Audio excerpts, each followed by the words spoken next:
한 선생님이 칠판에 이 8팔자를 딱 쓰고는 학생들에게 묻습니다. 이게 무슨 글자죠? 팔자요. 맞아요. 그러더니 이번에 선생님이 한쪽 획을 길게 썼어요. 그랬더니 아이들이 아이고 팔자가 나빠요 그러는 겁니다. 선생님이 이번에는 다른 쪽의 획도 길게 썼어요. 아이고 팔자가 늘어졌네요. 이번에는 다 지우고 정자로 또박또박 팔자를 썼습니다. 야, 이제야 팔자가 좋네요. 그때 선생님이 그래요. 맞아요. 인생의 팔자는 내가 만드는 거예요. 우리도 가끔 한탄하며 말할 때가 있어요. 아이고 내 팔자야. 내 팔자는 너무 사나워. 팔자가 꼬였어. 그런데 성경은 우리들에게 분명히 말씀합니다. 고린도후서 5장 17절이죠. 그런즉 누구든지 그리스도 안에 있으면 새로운 피조물이라.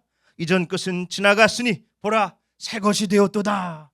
예수님 안에 있으면은 어떤 삶을 살았든지 어떤 형편이었든지 이전 것은 이미 다 지나갔다. 새 것이 되었다는 것입니다. 새 사람이 된 게 팔자가 어디 있어요? 팔자가 예수님 안에서 만들어가면 되는 것이지요. 예루살렘 성벽이 마침내 세워졌습니다. 문짝도 달고 도시는 옛 모습을 찾는 것처럼 보였어요. 그런데 사람이 안 살아요. 사람이 살아야 도시죠. 사람이 걸어야 길이 되고 사람들이 모여서 예배를 드려야 성전이 회복되는 거 아닙니까? 사람이 없어요. 우리 본문 말씀 1절이지요. 백성의 지도자들은 예루살렘에 거주하였고 그 남은 백성은 제비 뽑아 10분의 1은 거룩한 성 예루살렘에서 거주하게 하고 그 10분의 9는 다른 성읍에 거주하게 하였으며 사람들이 안 사니까 하는 수 없이 느헤미야가 백성들을 다 불러 모았습니다. 자, 주목하세요 여러분. 예루살렘 이제 다 재건했는데 사람들 살아야 되지 않겠습니까? 자, 여기서 제비 뽑아서 10분의 1은 들어가서 사는 겁니다. 아시겠죠? 갑자기 그런 게 어디 있어? 순간 광장에 모인 사람들이 긴장했어요. 그도 그럴 것이 성벽이 다 재건되긴 했지만은 아직 주변국들의 이 견제가 끝난 게 아닙니다. 전쟁이 나면 가장 먼저 공격받는 게 예루살렘이에요. 안보가 취약하죠. 그리고 농사지을 땅이 없습니다. 농경사회에 땅이 없으면 어떡합니까? 집도 없어요. 자, 1차 포로 귀환 이후 90년 정도의 시간이 흐른 상태입니다. 그러니까 다들 나름대로 자리 잡고 살고 있었어요. 그런데 거기를 떠나서 예루살렘에 살아야 된다는 거예요. 그러니 대부분의 백성들은 제발 우리 집만 아니기를 바랬을 거예요. 그동안 일궈놓은 밭과 집을 떠나게 될 수도 있다는 생각에 두려웠겠지요. 하나님이 원하시는 도시지만 아무도 들어가고 싶지 않은 도시가 바로 예루살렘이었습니다. 우리도 살면서 그럴 때가 있어요. 제발 나만 아니었으면. 우리 권사님들 같은 경우에도 마무리 기도 제발 나만 아니었으면. 어떤 일은 제비 뽑는 것처럼 원하지도 않는데 탁 떠안게 될 때가 있습니다. 갑작스럽게 누구를 돌봐야 되기도 하고 아프고 경제적인 어려움이 찾아오고 가정이 붕괴되고 이 감당해야 될 책임들, 그런 일이 내 앞에 탁 떨어지면 어때요? 왜 하필 나야? 아이고 내 팔자야. 우리도 광장에 모여있는 이스라엘 백성들과 똑같지요. 불편한 자리, 불안전한 자리는 피하고 싶습니다. 익숙하고 편안한 자리를 떠나기 싫지요. 그럼에도 제비는 던져줬습니다. 다들 마른 침을 꼴깍 삼키면서 긴장하고 있었겠죠. 어떤 이들은 아이고 다행이다 안도의 한숨을 내셨을 것이고 또 어떤 이들은 가슴을 치며 아이고 왜 하필 나야. 제비 뽑힌 사람들 중에 상당수는 마음이 무너졌겠지요. 어떤 목사님이 그런 말씀을 하셨어요. 왜 하필 나야?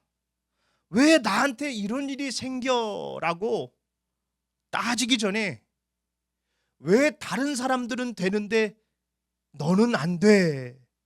스스로 물어보라는 거예요. 왜 다 되는데 너는 안 되느냐?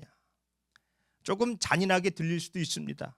그래도 팔자를 탓하면서 절망하는 것보다야 팔자를 스스로 만들어가는 게 더 낫다. 그런 의미일 것입니다. 물론 제비 뽑힌 사람들 중에 억지로 터덜터덜 발걸음을 옮긴 자들도 있지요. 그러나 하나님은 그런 자들의 발걸음도 귀하게 받으십니다. 잠언 16장 33절 말씀을 함께 읽습니다. 시작. 제비는 사람이 뽑으나 모든 일을 작정하기는 여호와께 있느니라. 이 제비를 뽑는 게 우연 같거든요. 그런데 우연이 아니라 하나님의 뜻이랍니다. 이스라엘 백성들은 이걸 잘 알고 있었어요. 그러니 제비 뽑자 했을 때 한마디도 안 하죠. 우리 같았어 봐요. 그런 게 어딨어? 이런 법이 어딨어? 무효야. 그랬을 거 아닙니까? 그런데 제비는 사람이 뽑으나 모든 일을 작정하기는 여호와께 있느니라. 그러니까 잠잠하게 하나님께 맡긴 거예요. 그러다 원치 않는 제비가 탁 떨어집니다. 아이고, 그렇구나. 하나님의 뜻이라는데 어떡하겠어? 가야지. 우리도 살면서 그럴 때가 있어요. 억지로 했던 일인데, 원치 않았던 일인데 시간이 지나고 나니까 왜 하나님이 나에게 이 일을 허락하셨는지를 깨닫게 되는 것이지요. 이스라엘 백성들이 지금 그 하나님을 신뢰하며 터덜터덜 예루살렘으로 걸어가는 것입니다. 자, 그런데 오늘 본문에는 또 다른 사람들을 소개해요. 2절 말씀입니다. 예루살렘에 거주하기를 자원하는 모든 자를 위하여 백성들이 복을 빌었느니라. 자, 예루살렘에 살기를 자원하는 사람들이 있었답니다. 이 사람들은 제비를 뽑은 게 아니에요. 누가 등을 떠민 것도 아닙니다. 스스로 들어가서 살겠다는 거예요. 치안도 안 좋고 일자리도 없고 집도 없는 그곳을 향해 또박또박 걸어가는 자들입니다. 아무도 들어가고 싶지 않은 도시였지만 성전이 있는 하나님이 기뻐하시는 도시였거든요. 그 예루살렘 살면 팔자 꼬이는데 그 무슨 소리야? 팔자는 주님 안에서 만들어가는 것이지. 아이, 몰라서 하는 소리야. 거기 집도 없고 일자리도 없어. 얼마나 불편한데. 하나님을 예배하는 성전이 있지 않는가? 하나님이 기뻐하시는 도시인데 그게 뭐가 중요해? 하나님이 함께 하시니까 내가 들어갈 거야. 그런 사람들의 비율이 어느 정도였는지 정확히 알 수는 없습니다. 그런데 이 백성들 입장에서는 그런 사람들이 많으면 많을수록 좋은 거 아니에요. 자기들이 예루살렘에 들어갈 확률이 적어지니까. 이 백성들이 자원하는 사람들을 축복하기 시작합니다. 고맙기도 하고 또 민망하기도 하니까요. 하나님과 공동체를 위해서 용기를 낸 자들에게 복을 빌어주는 거예요. 아이고, 우리 대신 용기 내줘서 고맙습니다. 하나님이 당신들께 큰 복을 내리시고 또 내리시기를 빕니다. 우리도 각자의 자리에서 물신양면으로 돕겠습니다. 그렇게 예루살렘에 장정만 3천여 명이 들어가요. 가족들 포함하면 10,000명 정도가 될 겁니다. 예루살렘이 다시 활기를 되찾기 시작하는 것이지요. 억지로 터덜터덜 들어갔던 발걸음도, 자원에서 또박또박 걸어 들어갔던 발걸음도 하나님이 다 귀하게 받으셨습니다. 하나님이 그 발걸음들을 귀하게 받으셨기 때문에 예루살렘이 살아난 것이지요. 그러니 억지로 들어갔다고 뭐라고 할 것도 없고 스스로 들어갔다고 자랑할 것도 없습니다. 그 발걸음을 귀하게 여기신 하나님이 하신 것이니까요. 오늘은 대림절 두 번째 주일입니다. 이 신약 성경에 팔자가 센 사람들이 많지만은 예수님의 어머니 마리아를 한번 생각해 볼 수 있어요. 마리아는 평범한 소녀였습니다. 그런 그녀에게 갑자기 가브리엘 천사가 찾아와요. 은혜를 받은 자여 평안할지어다. 그런데 그 은혜가 절대 평안하지가 않습니다. 누가복음 1장 31절이죠. 보라, 네가 잉태하여 아들을 낳으리니 그 이름을 예수라 하라. 아니, 갑자기 밑도 끝도 없이 이런 게 어디 있어요? 마리아가 너무 황당해서 묻습니다. 아니, 저는 남자를 알지 못하는데요. 어떻게 이런 일이 있을 수 있습니까? 그러자 천사가 대답하죠. 35절. 천사가 대답하여 이르되 성령이 내게 임하시고 지극히 높으신 이의 능력이 너를 덮으시리니 이러므로 나실 바 거룩한 이는 하나님의 아들이라 일컬어지리라. 네가 성령으로 잉태돼서 하나님의 아들을 낳게 될 것이다. 아니, 이제 약혼한 소녀가 아기가 생기면 어떻게 되는 겁니까? 파혼은 물론이고 돌에 맞아 죽을 수도 있어요. 그리고 하나님의 아들을 낳는다니요. 얼마나 부담스럽습니까? 어떻게 길러야 돼요?